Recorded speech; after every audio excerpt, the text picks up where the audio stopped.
Rabea Ataya is the founder and CEO of Bayt.com, the Middle East's leading job site, which now serves over 26 million professionals and 40,000 employers from its 12 regional offices.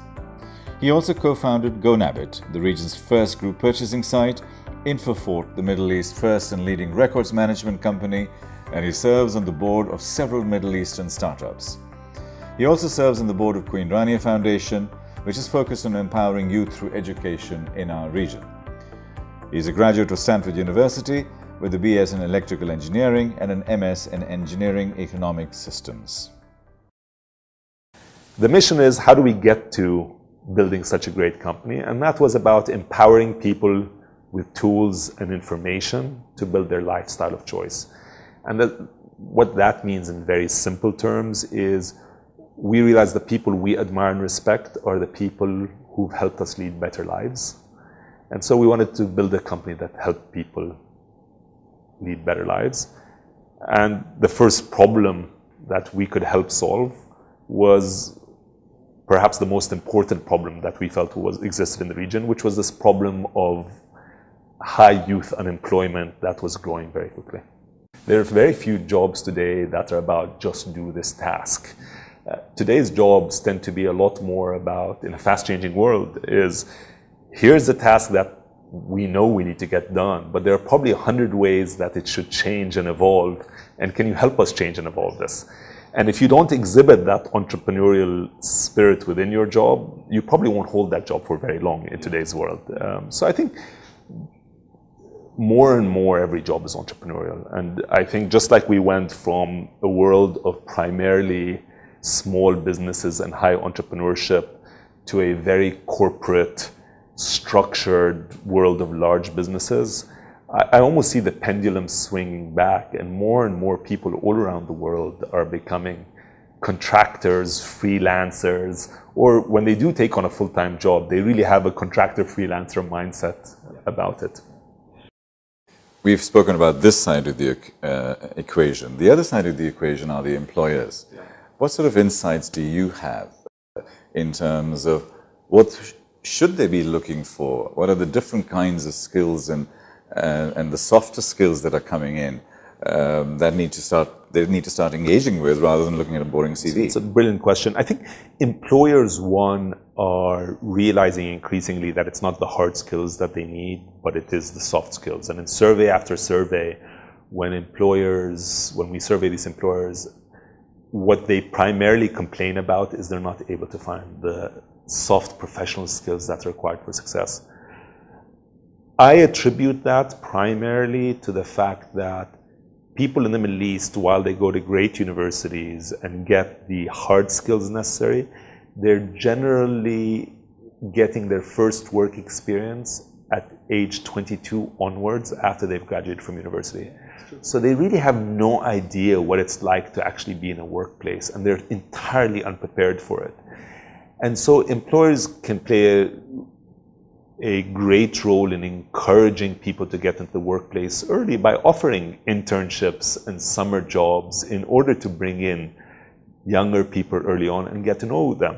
And that's highly beneficial, not just for the job seekers, but it's highly beneficial for the employers. I think what I find has been valuable for me when people do seek my advice is to try to never share advice, but to try to share personal experiences that relate so people can take their own conclusions, because no two situations are exactly the same. And so when someone says, hey, I'm having a challenging time raising money, as opposed to saying this is what you should do, similar to your talk just now about what it took you to find a job, it's far more inspirational for you to say, listen, I knocked on 300 doors before I got one to open for me, than it is to say, go knock on 300 doors. So advice comes cheaply. People I found that interact tend to value personal experience sharing much more. And the nice thing about sharing your personal experience is you're not making a judgment on someone else's situation. You're just explaining your interpretation of it and how in your life it's affected you. Any advice that you'd like to give like to share with a young person who's looking for a job, what advice would you give to them that they can take on tomorrow morning and do it now? This goes back to the not giving advice things, but but again, I'll stay true, and I'll talk about my personal experience with this. One thing that helped me was taking personal responsibility. I could have easily blamed my lack of getting a job on them, but I had to. It was my life, and I was responsible for it. And so ultimately, it doesn't help anyone to blame someone else. I think every young person has to wake up every day and think, how am I going to take responsibility for my life and make it better? Two is it is the law of numbers, and you're absolutely right. So I had to apply to a dozen jobs, half a dozen jobs, and get rejected and read a whole bunch of books before I started getting accepted. I was very lucky to be inspired throughout my childhood. My parents are of Palestinian origin, and that was always a very inspirational community, because here was a community of people who were refugees, who had come into this country pretty much at its founding and were part of the social fabric and helped build it. And all of them had just the most amazing stories. People who had to leave their homes at age 8, 9, 10, and then go off in the world without really anything to their name, and were able in many cases to build wonderful businesses, educational institutions, and generally the community was great at giving back. So every day was a day of inspiration, and there are countless stories I can share with you of just amazing people who really beat the odds and built wonderful things for themselves and their families. I had 6 almost back-to-back interviews, and within 2 weeks of that, got rejection letters from each of them. And this was a... Well done. Yeah. This was a massive shock to me. And again, when you talk about humbling experiences, because I thought, hey, I've got great grades. I've gone to a great university.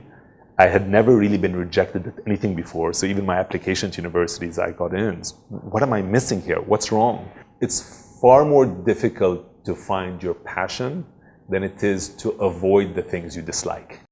By your own admission, the solution is actually entrepreneurship and starting your own businesses. Why aren't you in that business? Yeah. Or are you in that business? Bayt has over the years been the foundation, I think, of many other successful stories that have actually sprung out of it. So we, at some point, launched a group buying site out of Bayt called Go Nabbit, which became one of the first e-commerce exits in the region. At Bayt, Mom's World was incubated for a year, and now Mom's World is viewed as a successful e-commerce business that's growing very rapidly and has gotten quite a bit of investor interest. I myself have invested in well over a dozen different internet businesses across the region. We currently incubate a few other internet businesses that aren't Bayt. And so I'm in this world, I enjoy this world, I enjoy the world of encouraging people to experiment with new ideas and to grow them. It's a privilege to talk about your family, about your grandfather from the year 1948 to yourself as a grandfather in 2048. And the journey of your life, of your children, of your company, and all the contributions that you're making. It's a real privilege.